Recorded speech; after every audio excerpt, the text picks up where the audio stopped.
Das erste Pilsener Revers ist eine Urkunde, in dem die Offiziere des Generals Wallenstein ihm eine Treue geschworen haben. Es ist auch so ein bisschen ein Markierungspunkt des Endes dieses Generals.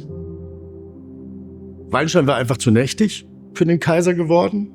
Und der Kaiser wollte Wallenstein loswerden. Wir reden hier von Ferdinand II. Es gab eine Partei, die sich gegen Wallenstein verschworen hat. Und gleichzeitig hat man gesagt, Wallenstein hat sich gegen den Kaiser verschworen. Und innerhalb dieser zwei, sagen wir, Verschwörungskosmen entsteht irgendwann diese Urkunde, mit der Wallenstein versucht, seine Stellung zu retten, mithilfe der Armee, der er der höchste Vorgesetzte ist von allen Offizieren und Regimentsinhabern, aber gleichzeitig ist er natürlich auch Diener des Kaisers. Und so ergibt sich im Winter 1633 eine Situation, wo es zum Bruch zwischen diesen beiden Personen kommt. Und diese Urkunde, das benutzte dann das Kaiserhaus als, sagen wir, Anlass. 12 Tage später erlässt der Kaiser ein Dekret, mit dem er Wallenstein absetzt. Wallenstein ist isoliert und muss aus der Stadt Pilsen, wo er seit Monaten festhängt, flieht nach Eger und dort wird er von kaiserlichen Offizieren ermordet. Das ist im Grunde so die letzte Etappe in seinem Leben, die mit dieser Urkunde eingeleitet wird. Die Schriftstücke waren zum Teil innerhalb der Seiten, zum Teil an den Felsen und vor allen Dingen an den Außenkanten stark beschädigt.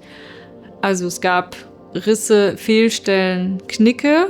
Da müssen dann als erstes die Knicke alle ausgefaltet werden, dass alles, was an Material da ist, wieder quasi ausgeklappt wird und plan liegt. Und da kann man mit verschiedenen Festigungsmitteln dann diese Knickkanten auch glätten und wieder versteifen.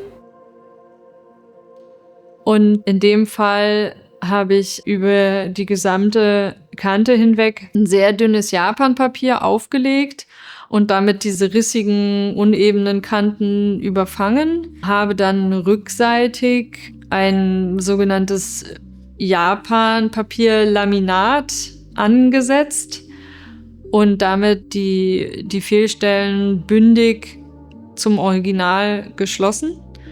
Und dann wiederum von der Seite das nochmal mit einem sehr dünnen Papier zu überfangen. Das ist ein Schlüsselstück der deutschen Geschichte, weil gerade in der 30-jährige Krieg auch ein Schlüsselereignis für die deutsche Geschichte ist.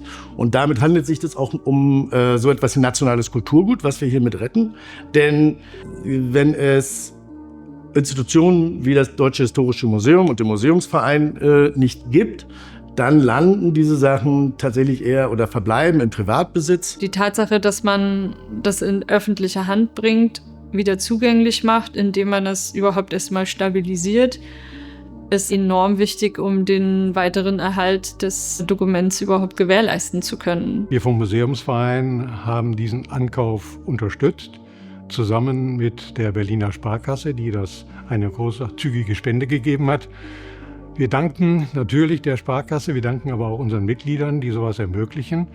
Das ist ein nationales Kulturgut, das in die öffentliche Hand gehört, in ein öffentliches Museum. Das ist das Deutsche Historische Museum. Es ist der beste Platz hier.